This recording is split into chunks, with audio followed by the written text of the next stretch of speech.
السلام علیکم scholars creativity high school جماعت چشم 6 اسٹوڈنٹس سمر ویکیشنز جو ہے وہ معاشرتی علوم کا ہے، جس میں آپ کا جو چیپٹر ہے وہ ہے ثقافتی اور معاشرتی ترقی، جس میں مختلف سوالات کے جواب ہیں۔ سوال نمبر 1 ہے علم و ادب کیوں ضروری ہے؟ جواب ہے علم و ادب اس لیے ضروری ہے کیونکہ علم و ادب کے بغیر کوئی قوم ترقی کی راہ پر گامزن نہیں ہو سکتی۔ اسٹوڈنٹس آپ کو بھی معلوم ہے کہ علم و ادب جو ہے وہ ہماری ترقی کے لیے بے پناہ ضروری ہوتا ہے۔ اگر علم اور ادب ہم لوگ نہیں سیکھیں گے تو ہم ایک ترقی یافتہ ایڈوانس کنٹری میں ہم شامل کیسے ہوں گے؟ تو اس لیے ہمیں ترقی یافتہ ایڈوانس کنٹری بننے کے لیے اپنے ملک کو آگے بڑھانے کے لیے ترقی یافتہ کروانے کے لیے علم و ادب کی بہت زیادہ ضرورت ہوتی ہے۔ آج جتنی بھی جو ہیں قومیں وہ دنیا پر حکمرانی کر رہی ہیں، وہ علم و ادب کی بدولت ہی، کامیابی کی بدولت ہی جو ہے وہ دنیا پر حکمرانی کر رہی ہیں اور ترقی کر رہی ہیں۔ اس لیے علم و ادب ضروری ہے کیونکہ علم و ادب کے بغیر کوئی بھی قوم جو ہے وہ ترقی کی راہ پر کبھی بھی نہیں چل سکتی، کبھی کامیاب نہیں ہو سکتی۔ اس میں سوال نمبر 2 ہے مسلمانوں نے علم و ادب کی ترقی کے لیے کیا اقدامات کیے تھے؟ کہ جو مسلمان تھے، مسلمان حکمران تھے، انہوں نے علم اور ادب کی ترقی کے لیے اس کو پروان چڑھانے کے لیے کیا سٹیپس لیے تھے؟ جواب ہے مسلمان حکمرانوں نے علم و ادب پر اپنے وسائل کا بڑا حصہ خرچ کیا تھا۔ کہ جو مسلمان حکمران تھے انہوں نے اپنے خزانے میں سے ایک بہت بڑا جو حصہ نکالا تھا علم و ادب کے لیے۔ بزرگان دین کی سرپرستی میں تحقیقی ادب کی بنیاد رکھی تھی۔ جو بزرگان دین تھے، جو دین کے بڑے بڑے علماء تھے، بزرگان تھے، ان کی سرپرستی میں، ان کی سربراہی میں تحقیقی ادب کی بنیاد رکھی تھی اور بڑے پیمانے پر انہوں نے تعلیمی ادارے اور مدارس قائم کیے تھے۔ تعلیمی ادارے جیسے اسکول، کالجز اور یونیورسٹیز بنائی تھے، اور مدارس مطلب دینی مدارس جس میں جو بچے ہیں وہ قرآن پاک کی تعلیم حاصل کر سکیں۔ اس میں کوسچن نمبر 3 ہے بر صغیر کے مسلمان حکمرانوں نے معاشی میدان میں کیا اصلاحات نافذ کی تھی؟ جو بر صغیر کے مسلمان تھے، جب پاکستان بننے سے پہلے جب ایک بہت بڑے خطہ میں، ایک بہت بڑی تعداد میں جب انڈیا، پاکستان اور بنگلہ دیش کے لوگ ایک ساتھ رہ رہے تھے تو اس سارے حصے کو بر صغیر کہتے ہیں۔ تو انہوں نے کیا اصلاحات نافذ کی تھیں؟ جواب ہے مسلمان حکمرانوں نے، جو مسلمان حکمران تھے، انہوں نے بر صغیر پاک و ہند کے لوگوں کے لیے ٹیکسوں کا نظام ایک تو عائد کر دیا تھا۔ زراعت تھی جس میں صنعت اور دیگر معاشی جو شعبوں تھے ان کی ترقی میں اصلاحات نافذ کی تھی۔ آئی ریپیٹ دس اگین، مسلمان حکمرانوں نے بر صغیر پاک و ہند کے لوگوں کے لیے ٹیکسوں کا نظام، زراعت، صنعت اور دیگر معاشی شعبوں کی ترقی میں اصلاحات نافذ کی تھیں۔ سوال نمبر 4 ہے بر صغیر میں ہندوؤں کی عمارتیں کیسی تھیں؟ جو ہندو لوگ تھے ان کی عمارتیں، ان کی بلڈنگ جس میں وہ رہ رہے تھے، قیام پذیر تھے، وہ کیسی تھیں؟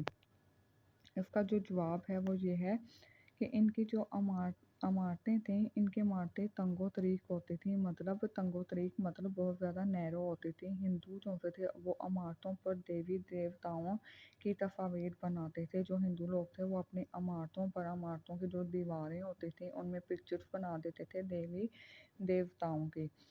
پھر سوال نمبر 5 ہے بر صغیر کے مسلمانوں کی عمارتوں پر مختصر نوٹ لکھنا ہے کہ بر صغیر کے جو بر صغیر میں جو مسلمانوں کی عمارتیں تھیں وہ کیسی تھیں؟ جواب ہے ان کی عمارتیں جو تھیں وہ وسیع اور عریض تھیں، مطلب بہت بڑی بڑی تھیں، کشادہ تھی، کھلی تھی، پختہ تھی، مطلب مضبوط تھیں۔ مسلمان اپنی عمارتوں پر میناکاری، نقش و نگار بناتے تھے، مطلب عمارتوں کی جو والز ہوتی تھی ان پر ڈفرینٹ ٹائپس کی جو تھے وہ پکچرز وغیرہ بنا دیتے تھے، نقش و نگار، پینٹنگ وغیرہ کا کام کرتے تھے۔ نیکسٹ ہے سوال نمبر 6 مسلمانوں کے دور کی اہم عمارات کے نام لکھیں۔ اس میں فرسٹ ہے بادشاہ مسجد ہے، سیکنڈ شاہی قلعہ، تھرڈ ہے شالامار باغ، اور اس میں ہے تاج محل، 5 موتی مسجد، اور پھر ہے ہیرن مینار۔ سوال نمبر 7 ہے مسلمان حکمرانوں نے حساب کتاب کے لیے کیا کام کیا تھا؟ اس کا جواب ہے مسلمان حکمرانوں نے سرکاری آمدن اور اخراجات کے نقشہ جات و حسابات رکھنے کے لیے دیوان وزارت قائم کیے تھے۔ آئی ریپیٹ دس اگین، مسلمان حکمرانوں نے ان کی جتنی بھی سرکاری آمدن ہوتی تھی اور اخراجات جتنے بھی ایکسپینسز ہوتے تھے اس کے نقشہ جات اور حسابات رکھنے کے لیے دیوان وزارت جو سے تھے وہ قائم کر دیے تھے۔ اس کے تفصیلی سوالات ہیں۔ سوال نمبر 1 ہے مسلم فن تعمیر پر نوٹ لکھیں۔ جواب ہے مسلم فن تعمیر مسلمان حکمرانوں نے برصغیر پاک و ہند کے فن تعمیر پر مثبت اور منفرد جو سے تھے وہ اثرات مرتب کیے تھے۔ مطلب انہوں نے جو سا تھا وہ اچھے خیالات کا اظہار کیا تھا اس پر مسلمان حکمرانوں نے۔ مسلم فن تعمیر میں عمارات جو سی تھیں وہ کھلی اور وسیع تھی، کھلی اور بہت بڑی تھی۔ مسلمان پختہ عمارات بناتے تھے، مطلب بہت مضبوط عمارات بناتے تھے۔ اس کے علاوہ محرابیں بھی بناتے تھے۔ مسلمانوں نے عمارات پر میناکاری مطلب پینٹنگ اور نقش و نگار بنانے کا فن متعارف کروایا تھا۔ پھر اس میں مسجد کوت الاسلام ہے، قطب مینار ہے، قلعہ تغلق آباد ہے، بادشاہ مسجد لاہور ہے، شاہی قلعہ لاہور ہے، شالیمار باغ، تاج محل، موتی مسجد، ہیرن مینار وغیرہ مسلمانوں کے دور کی اہم عمارات میں شامل ہیں۔ اس میں کوسچن نمبر 2 ہے، مسلمان حکمرانوں نے معاشی ترقی کے لیے کیا اقدامات کیے تھے؟ جواب ہے، مسلمان حکمرانوں نے برصغیر پاک و ہند کے لوگوں کے لیے معاشی میدان میں بہت سی اصلاحات کی تھیں۔ I repeat this again، مسلمان حکمرانوں نے برصغیر پاک و ہند کے لوگوں کے لیے معاشی میدان میں بہت سی اصلاحات کی تھیں۔ انہوں نے ٹیکسوں کا نظام قائم کیا تھا جس سے حکومت کی آمدنی میں بہت اضافہ ہوا تھا۔ مطلب جو بہت رچ تھے ان کی مطلب جو سے بہت زیادہ ایکسپینسو تھے ان پر انہوں نے ٹیکس عائد کر دیا تھا۔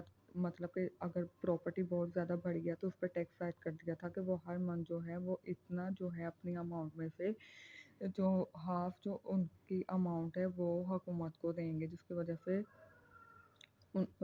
حکومت کی آمدنی میں اضافہ ہوا تھا۔ انہوں نے زراعت، صنعت اور دیگر معاشی شعبوں میں بھی ترقی کی تھی۔ تجارت کا نظام متعارف کروایا تھا۔ انہوں نے اشیاء کی قیمتیں مقرر کرنے اور ان پر عمل کروانے کا پورا نظام متعارف کروایا تھا۔ عوام میں بے روزگاری کے خاتمے کے لیے مختلف دفاتر قائم کیے تھے اور نظام مالیہ کی اصلاح کی تھی۔ اسٹوڈنٹس مروزی حساب لوگ اپنی بک پر ہی سولو کر لیجئے گا۔ ثقافتی اور معاشی ترقی کی جو مروزی وہ یہ ہے، خالی جگہ فرسٹ ہے ثقافتی، سیکنڈ ہے ترقی یافتہ، تھرڈ ہے اسلام، فور ہے معاشر، فائیو ہے میناکاری۔ اس میں جو تھرڈ ہے جو آپشن ہے وہ ہے درست جواب کے سامنے گڈ اور غلط کے سامنے کراس لگائیں۔ اس میں فرسٹ پہ آپ ٹک لگائیں گے، سیکنڈ پہ ٹک، فورتھ پہ ٹک، فرسٹ پہ آپ ٹک لگائیں گے، سیکنڈ پہ ٹک لگائیں گے، تھرڈ پہ کراس ہے، فورتھ پہ ٹک اور فائیو پہ بھی ٹک لگائیں گے۔ اس کے جو کالم ہیں وہ یہ ہیں، فرسٹ ہے آپ لوگ اس کو میچ کر لیجئے گا اپنی بک میں یا پھر اس کی نمبرنگ کر لیجئے گا۔ علاقوں میں اپنے جانشین وزراء اور حکام بھی مقرر کیے۔ سیکنڈ ہے جن سے عوام کی فلاح و بہبود اور ترقی کی راہیں کھلتی تھیں۔ تھرڈ ہے اور بڑے پیمانے پر تعلیمی ادارے قائم کیے۔ فور ہے فن کی حفاظت کے لیے اقدامات کیے۔ فائیو ہے مثبت اور منفرد اثرات مرتب کیے۔ آپ نے اس پورے چیپٹر کو اچھے سے یاد کرنا ہے اور لکھنا ہے۔